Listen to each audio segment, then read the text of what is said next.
একজন বাবা যদি তার শিক্ষিত কোনো সন্তান থাকে, যে সন্তান আপন জায়গায় অনেক যোগ্য, অনেক মেধাবী, অনেক প্রতিষ্ঠিত, কিন্তু সেই সন্তান বাবা মার প্রতি দায়িত্ব জ্ঞানহীন, সে সন্তান মানুষ হিসেবে ভালো মানুষ যদি না হয়, মানবিক গুণাবলী এবং মূল্যবোধ এর ঘাটতি যদি তার মধ্যে থাকে, তো এই সন্তান কখনো বাবা মার চোখ জোড়ানো, নয়ন জোড়ানোর সন্তান হয় না। আবার এর বিপরীতে কোনো বাবা মার যদি এমন কোনো সন্তান থাকে যে সন্তানের হয়তো জাগতিক যোগ্যতা অনেক বেশি না থাকে, শিক্ষা দীক্ষা অনেক বেশি না থাকে, পয়সা কড়ি অনেক বেশি না থাকে, সমাজে অনেক বেশি প্রতিষ্ঠিত না হয়, কিন্তু সে মানুষটা ভালো মানুষ হয়, বাবা মার কেয়ার করে, যত্ন নেয়, বাবা মাকে ভালোবাসে, শ্রদ্ধা করে, সুসন্তান হিসাবে নিজেকে গড়ে তুলতে পেরেছে, আদর্শ মানুষ হিসাবে গড়ে তুলতে পেরেছে, তাহলে এই সন্তান বাবা মার চক্ষু শীতলকারী সন্তান হয়, বাবা মার নয়ন জোড়ানো সন্তান হয়। ঠিক একইভাবে আজ সাধারণ শিক্ষায় শিক্ষিত হয়ে আমাদের সন্তানরা আমাদের জীবনমানকে উন্নয়নের জন্য অবদান রাখছে, সেটা যেন আমাদের জন্য প্রয়োজন। এর চাইতে অনেক বেশি প্রয়োজন আমাদের সন্তানরা মনুষ্যত্ব শিখবার।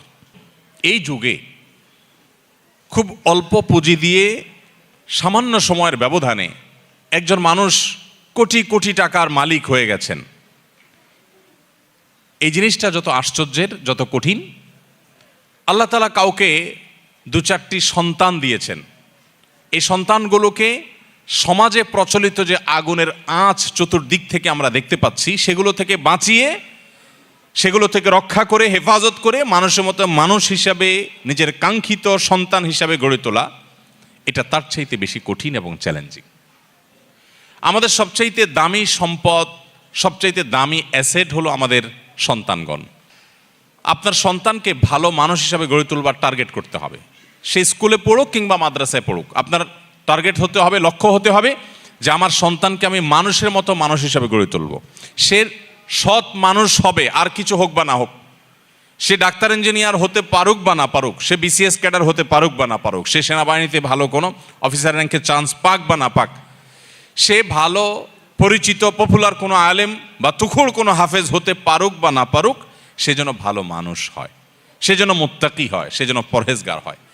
আমি আমার সন্তানদেরকে সবসময় বলি, তোমাদের পরীক্ষার ফলাফল ভালো হোক সেটা আমি চাই, কিন্তু এর চাইতে অনেক বেশি চাই তোমার নামাজটা দেখে যেন আমার নয়ন জোড়ায়, তোমার আচরণটা দেখে যেন আমার দিলটা প্রশান্ত হয়।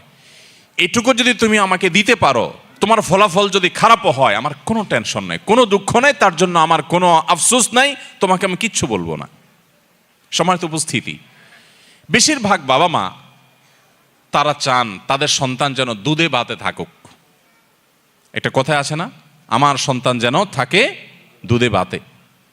আপনার সন্তান দুধে ভাতে থাকুক, ভালো উপার্জন করুক, তার ভালো কেরিয়ার করুক, এটা আপনি চান, এটা চাওয়াটা দোষের না।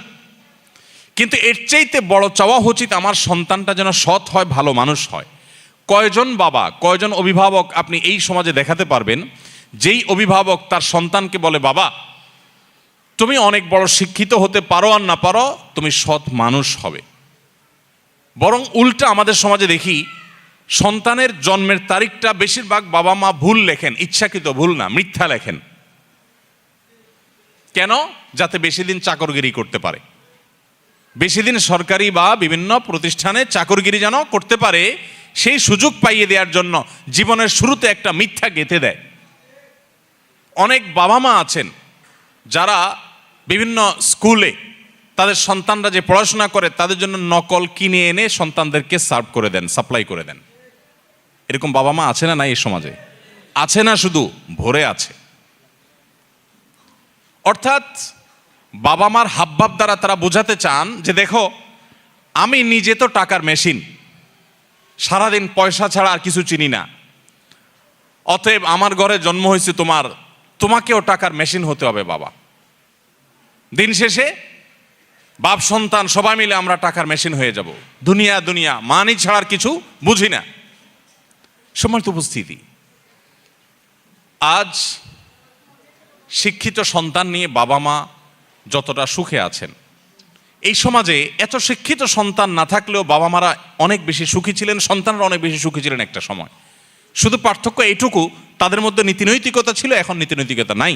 আমি শিক্ষার বিরুদ্ধে বলছি না, শিক্ষা তো আমাদের লাগবেই, কিন্তু শিক্ষার পাশাপাশি যদি নীতিনৈতিকতা না থাকে তো এই শিক্ষা জাতিকে যতটা উপকার করবে তার চেয়ে বেশি ক্ষতিগ্রস্ত করবে। দেশের উন্নতি যতটা করবে দুর্নীতি তার চেয়ে বেশি করবে।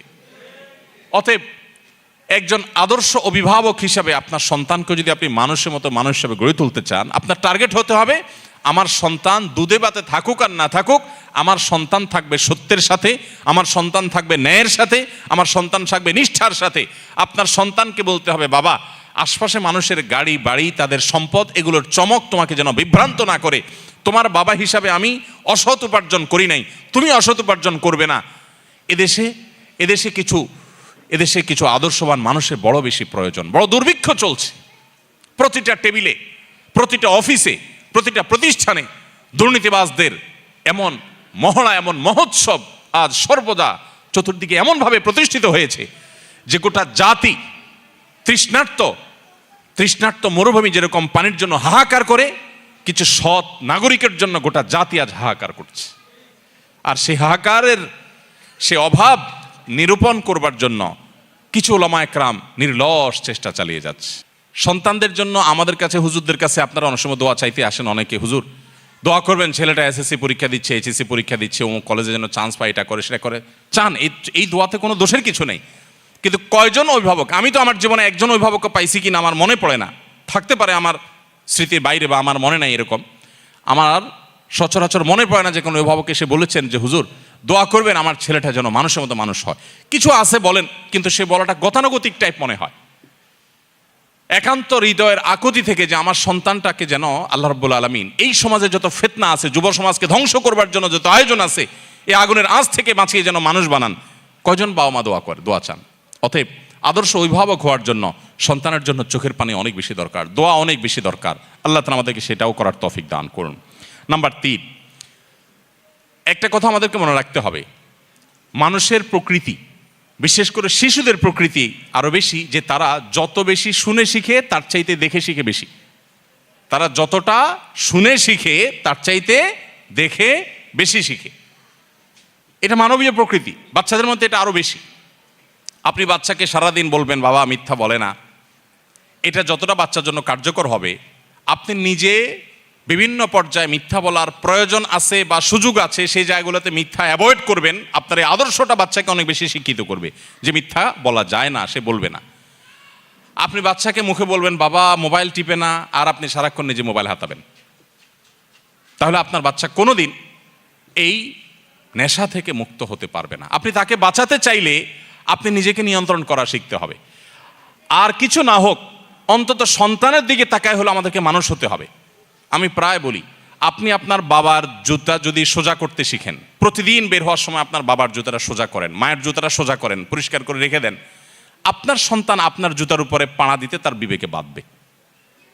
আর সারাদিন বলবেন বাবা মার সেবা করতে হয়, বইয়ে পড়াবেন, এগুলোতে সন্তান ততটা শিখবে না যতটা আপনার কাছ থেকে শিখবে। এই জন্য আপনি নিজের গরজে ভালো মানুষ হন বা না হন, অন্তত সন্তানের দিকে তাকে ভালো মানুষ হন। স্বামী স্ত্রী দুজন ঝগড়া করবেন, গালিগালাজ করবেন, হাতাহাতি করবেন সন্তানের সামনে, আর সন্তানকে বলবেন দেখো মিলেমিশে চলতে হয়, ভদ্র হয়ে চলতে হয়। সন্তান বলবে যে এগুলো বোধহয় কথার কথা, এগুলো আসলে আমলে নিতে হয় না, কারণ বাবা মা নিজেই তো আমল করেন না। আপনি মোবাইল টিপবেন আর ওই বলবেন এই পড়ালেখা করো, বই নাও, বই নিয়ে বসো, আর নিজে মোবাইল টিপতেছেন। তখন বাচ্চা মনে করবে কি জানেন? বাচ্চা মনে করবে যে আরে বাপ মা যেগুলো বলতেছে এগুলো বলতেছে মোবাইল নামক এই নিয়ামত থেকে আমাকে বঞ্চিত রাখবার জন্য, তা না হলে উনি টিপছেন কেন? এর মধ্যে এত সুখ যে উনি এটা থেকে এক মুহূর্ত থাকতে পারছেন না, নিশ্চয়ই এর ভিতরে রাজ্যের সকল সুখ এই মোবাইলের মধ্যেই আছে। বাচ্চা সেটার জন্য ঝাঁপায় পড়বে। এই জন্য মুখে কথা কম বলে বরং নিজেরা মোবাইলগুলোকে নিয়ন্ত্রণ করেন। অপ্রয়োজনে সারাক্ষণ রুগীর মতো এটা টিপি না করে লিমিটেড সময় কাজ করে বাচ্চাদেরকে সময় দেন। আল্লাহ আমাদেরকে তৌফিক দান করুন। তাহলে সন্তানের সামনে মডেল হয়ে যেতে হবে, ভালো মানুষের মডেল হয়ে যেতে হবে। আপনি যেটা চান সন্তান হোক সেটা আপনি নিজে করে সন্তানকে দেখাবেন। আপনার তাহাজ্জুদের কান্নায় আপনার সন্তানের যদি ঘুম ভাঙে, এই সন্তানকে ফজরের জন্য ডাকা লাগবে না ইনশাআল্লাহ। কিন্তু আপনি নিজে যদি কোনো রকম ডুমায় ফজর নামাজ পড়েন, এরপরে বাচ্চাকে ডাক করেন, এটা খুব বেশি কাজে আসবে না। সময়ত উপস্থিতি, চতুর্থত যে পয়েন্টটি আমি বলতে চাই তা হলো সন্তানদেরকে সময় দিন। আমাদের এখন ব্যাপারটা হয়ে গেছে পরীক্ষার চিন্তায় যে ছাত্রের আর পড়ালেখা করার সুযোগ হয় না, সেই ছাত্রের মতো। এটা কথা আছে না যে পরীক্ষার টেনশনে কি পড়ালেখার সুযোগ হয় না।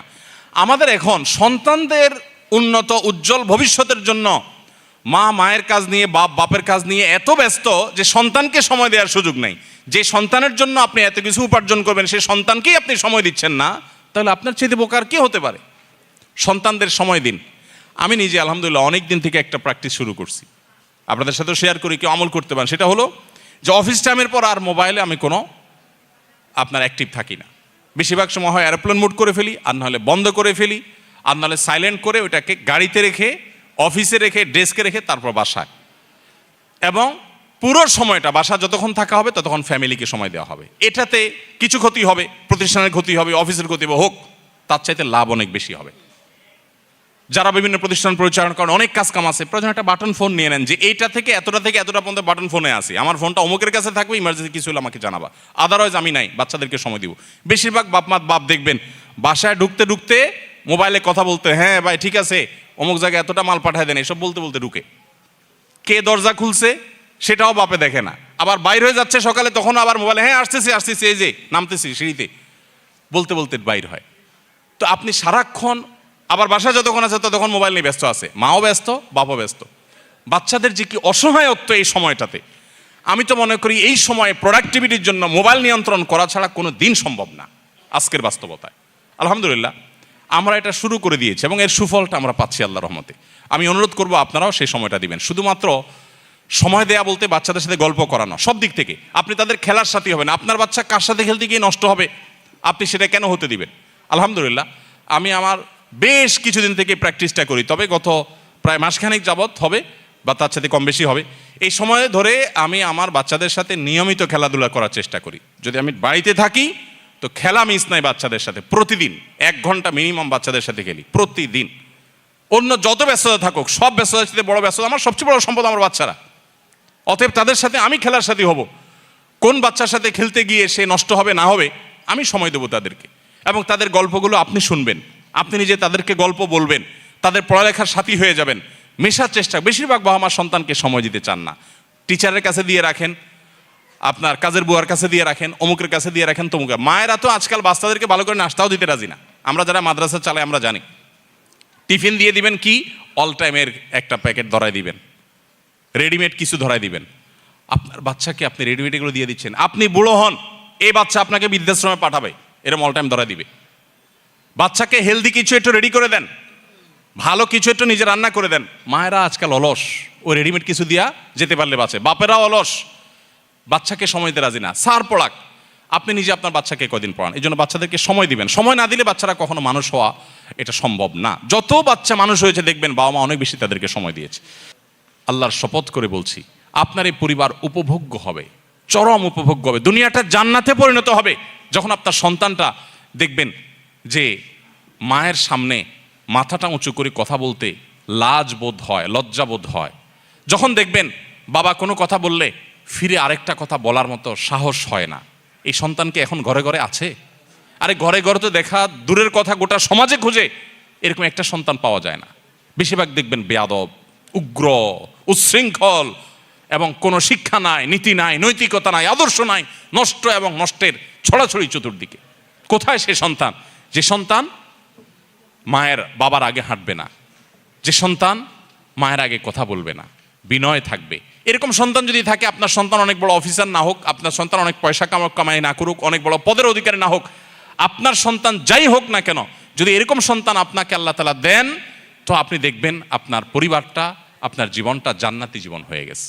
আল্লাহ তাআলা আমাদের সবাইকে, আমাদের সন্তানদেরকে মুত্তাকি, পরহেজগার, ভালো মানুষ হিসেবে গড়ে তোলবার সংকল্প প্রতিটি ঘরে ঘরে করার তৌফিক দান করুন।